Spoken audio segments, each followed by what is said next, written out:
నల్గొండ జిల్లాలో బీఆర్ఎస్ భారీ బహిరంగ సభకు ప్లాన్ చేసింది. రేపు మాజీ సీఎం కేసీఆర్ ఈ బహిరంగ సభలో పాల్గొననున్నారు. ఈ నేపథ్యంలో మాజీ మంత్రి జగదీష్ రెడ్డి బహిరంగ సభ ఏర్పాట్లను పరిశీలించారు. ఈ సందర్భంగా కాంగ్రెస్ ప్రభుత్వం చేతకానితనం వల్లనే కృష్ణానది ప్రాజెక్టుల హక్కులను కోల్పోయామని సూర్యాపేట ఎమ్మెల్యే జగదీష్ రెడ్డి ఆరోపించారు.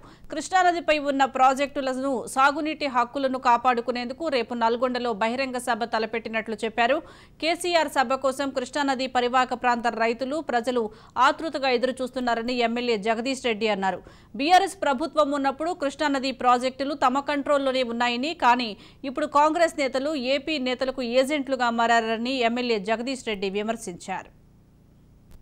కృష్ణా జిల్లాలో తెలంగాణ హక్కుల పరిరక్షణ కొరకు నల్గొండ కేంద్రంలో రేపు జరగబోతున్న సభకి కేసీఆర్ గారు ముఖ్య అతిథిగా హాజరవుతున్నారు.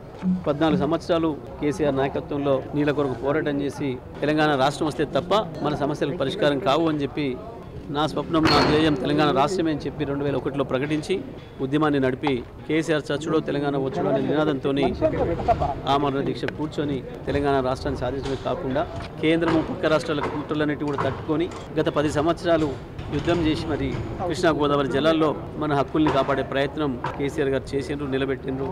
కేవలం గోదావరి కృష్ణ నీళ్లతోనే